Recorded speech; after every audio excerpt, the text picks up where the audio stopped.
यत्र नार्यस्तु पूज्यन्ते रमते तत्र देवता, यत्रो तास्तु न पूज्यन्ते सर्वस्त्र फला क्रिया।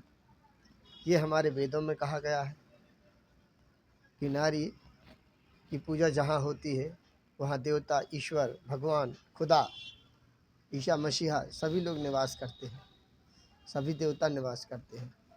तो आज मैं नारी विषय पर चर्चा करने वाला हूँ। मैं हूँ उत्तम लाल, सागर गढ़ाकोटा मध्य प्रदेश से। तो सभी के लिए नमस्कार, भारत माता की जय, जय श्री राम, जय नारी शक्ति। तो आज मेरा जो विषय है वो है नारी शक्ति को लेकर। तो कृपा कर मेरे साथ बने रहें और समझें कि नारी क्या है। नारी शब्द को आज के जो लोग हैं, आज की जो जनरेशन है, उन्होंने तुच्छ बना के रखा है। वो ये नहीं समझते हैं कि नारी क्या चीज़ है। नारी एक वह शक्ति है जिससे आप उत्पन्न हुए हैं। आप पैदा कहाँ से हुए हैं? आप नारी से ही पैदा हुए हैं। इतने महान पुरुष, महापुरुष, भगवान, देवता, गॉड, अल्लाह सभी नारी से ही पैदा हुए। कोई ज़मीन फाड़ के नहीं आया है, कोई वृक्ष फाड़ के नहीं आया है, कोई आसमान से नहीं आया है, कोई पृथ्वी को फाड़ के नहीं आया है। सभी नारी से ही, नारी के गर्भ से ही उत्पन्न हुए हैं। और नारी को आज हम लोगों ने क्या बना लिया? सिर्फ भोग की वस्तु बना लिया है। शर्म करो ऐसे पुरुष जो सिर्फ नारी को भोग की वस्तु मानते हैं, सिर्फ विलासिता का एक साधन मानते हैं। ऐसे लोगों को शर्म करनी चाहिए कि वो भी आपकी बहन, वो आपकी माँ जिसने आपको जन्म दिया, क्या वो भी भोग की वस्तु थी? उसको क्यों नहीं आपने यूज़ किया? उसको भी यूज़ करना था ना आपको, भोग विलासिता के रूप में। जिस तरह आपकी माँ बहन है, आपको जन्म देती है आपकी माँ, उसी तरह सबकी माँ होती है, सबकी बहन होती है। फिर हमने नारियों को कमज़ोर क्यों समझ लिया है? हमारे वेदों में कहा गया है, यत्र नार्यस्तु पूज्यन्ते रमते तत्र देवता, यत्रो तास्तु न पूज्यन्ते सर्वस्त्र फला क्रिया। जहाँ नारियों की पूजा होती है वहाँ देवताओं का वास होता है, और जहाँ नारियों का सम्मान नहीं होता, धिक्कारा जाता है, वहाँ देवता भी निवास नहीं करते हैं। यदि ये इस श्लोक को आप सत्य समझते हैं तो आज से नारियों की इज्जत करना प्रारंभ कर दो। क्योंकि यदि नारी अपने विराट रूप में आ जाती है फिर तो पुरुष भी उसे संभाल नहीं सकता। ये आपने देखा है हमारे पुराणों में, हमारी जो गाथाएं सुनाते हैं हमारे विद्वान लोग, पंडित लोग, उसमें आपने सुना होगा कि जब काली जी का रूप माता रानी ने रखा था तो पूरी सृष्टि का विनाश करने के लिए वो तैयार थी। यदि आप किसी महिला को बेबस ही परेशान करते हो तो यदि वह विराट रूप ले लेगी तो फिर आपका सर्वनाश निश्चित है। क्योंकि नारी प्रेम का प्रतीक है, प्यार का प्रतीक है, मोह ममता का प्रतीक है। उसको आप क्रोध का प्रतीक मत बनाओ। हम ही पुरुष वर्ग है जो नारी को ये सब करने पर मजबूर करता है, चाहे वो घर की हमारी वाइफ हो, बहन हो, माँ हो, मौसी हो, नानी हो, कोई भी हो, वो नारी है। और नारी प्रेम का प्रतीक है, स्नेह का प्रतीक है, ममता का प्रतीक है। ममतत्व से भरा रहता है नारी हृदय, कोमल हृदय रहता है। और यदि उसके साथ हम खिलवाड़ करते हैं, उनकी इन्हीं भावना से यदि हम खेलते हैं तो वह फिर काली का रूप लेती है। हमारे शुरू से ही हमारे वेदों में हुई है। भक्ति में देखिए तो मीराबाई का नाम जाना जाता है, और भक्ति में देख रही शिवरी माता का नाम जाना जाता है। और अभी हम वर्तमान में आते हैं तो महारानी लक्ष्मीबाई, जिन्होंने इतना श्रृंगार रूप रखा था। सावित्री ज्योतिबा फुले, जिन्होंने विभिन्न प्रकार की कुप्रथाओं और नारी शिक्षा पर काम किया। हमारी बेगम हजरत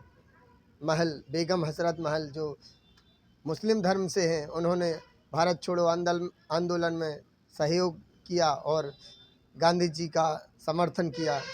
एनी बेसेंट ने भी हमारे संविधान में सहयोग किया, हमारे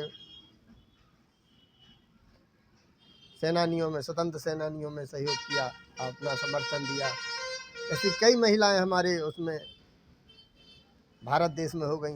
अब धर्म से बिलोंग नहीं करते, कोई किसी भी धर्म से हो, इसमें धर्म कोई आपके लिए बाउंडेशन नहीं है, कोई बाध्य नहीं है। किसी भी धर्म से हो महिला, और महिला महिला है, आपकी माँ है, बहन है। यदि वह ममतत्व का प्रतीक है, कोमलता का प्रतीक है, सुंदरता का प्रतीक है, तो वह काली का भी प्रतीक है। ये आप ध्यान रखना। यदि नारी अपने पर आ जाती है तो फिर किसी को नहीं छोड़ती है। ये हमारे वेदों में, शास्त्रों में कहा गया है। वह किसी धर्म की हो, किसी भी मजहब की हो, किसी भी जाति की हो, नारी नारी है। और नारी को सुंदरता और प्रेम का प्रतीक माना गया है। उसी में आपकी भलाई है कि सिर्फ यदि वह प्रेम से आपसे बात करती है तो प्रेम से ही बात करने दो। उसे काली का रूप धारण करने के लिए आप मजबूर ना कीजिए, अन्यथा आपका विनाश निश्चित हो जाएगा। तो मेरे कहने का तात्पर्य ये है कि माँ, बहन, बेटी सबकी हैं। तो जिस तरह आप अपनी माँ, बहन, बेटी को चाहते हैं, उसके साथ कैसा व्यवहार करें, उसका परिवार, उसके अड़ोस पड़ोस के लोग, उसके मित्र, जैसा आप अपने बहन बेटी के लिए प्रति चाहते हैं, वैसा ही आपको दूसरों के प्रति करना पड़ेगा। यदि उसको आप, महिला को आप भोग की वस्तु समझोगे, विलासिता की वस्तु समझोगे, तो इससे यह बात अस्पष्ट होती है, सिद्ध नहीं होती कि आप पुरुष हैं। इससे यह स्पष्ट होता है कि आप नपुंसक हैं और तीसरे लिंग में आ जाते हैं आप। कोई बहन, कोई महिलाओं पर जो अत्याचार करता है वह पुरुष नहीं है, मेरी समझ में नापुंसक है, जिसे किन्नर है वह। क्योंकि महिलाओं पर अत्याचार सिर्फ किन्नर ही कर सकते हैं, कोई पुरुष वर्ग नहीं कर सकता है। पुरुष, यदि असली पुरुष हो आप, तो महापुरुष से लड़ाई करो, किसी बड़े से लड़ाई करो, तब आप पुरुष कहलाएंगे। अन्यथा आप ना किन्नर हैं और चूड़ियाँ पहनने के हकदार हैं। यदि आप किसी महिला पर अत्याचार करें, चाहे वह आपकी बहन हो, बेटी हो, या वाइफ हो, घरवाली हो। लोग घरवाली को ऐसे पीटते हैं जैसे वह आपको दहेज में मिल गई हो, कोई वस्तु हो, मोटरसाइकिल हो। जिस तरह मोटरसाइकिल को रेंगते हैं, उसी तरह लोग महिलाओं के साथ भी इसी तरह का व्यवहार करते हैं। अरे उसको खुश रखो, क्योंकि वो अपने माँ बाप को छोड़कर आपके यहाँ आई है, सिर्फ आपके हवाले, आपके भरोसे, आपका भरोसा करके आई है कि मुझे सुख दुख में ये सहयोग करेंगे। और आप उसे भोग की वस्तु समझ रहे हैं और स्वयं को मर्द समझ रहे हैं। मर्द नहीं हो आप, बिल्कुल भी मर्द नहीं हो, कहीं से भी मर्द नहीं हो। सिर्फ संभोग करने से मर्द होता है क्या? नहीं, संभोग करने वाला मर्द नहीं होता है।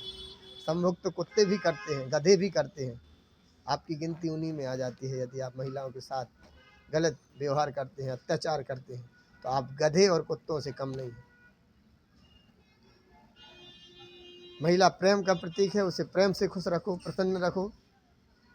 इसी में आपकी भलाई है, और इसी में देश की भलाई है, इसी में परिवार की भलाई है, इसी में हमारे भारत का संस्कार निहित है।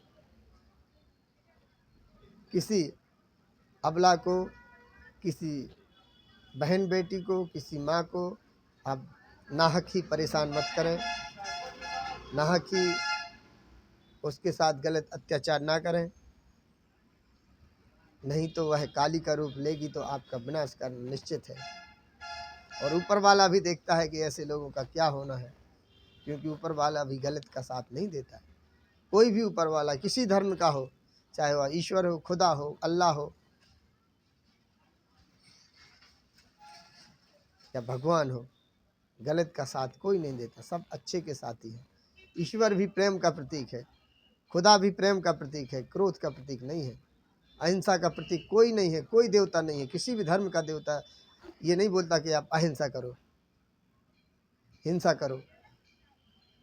हिंसा के लिए कोई भी देवता प्रतीक नहीं है। हिंसा के लिए सब अहिंसावादी हैं, सभी देवता।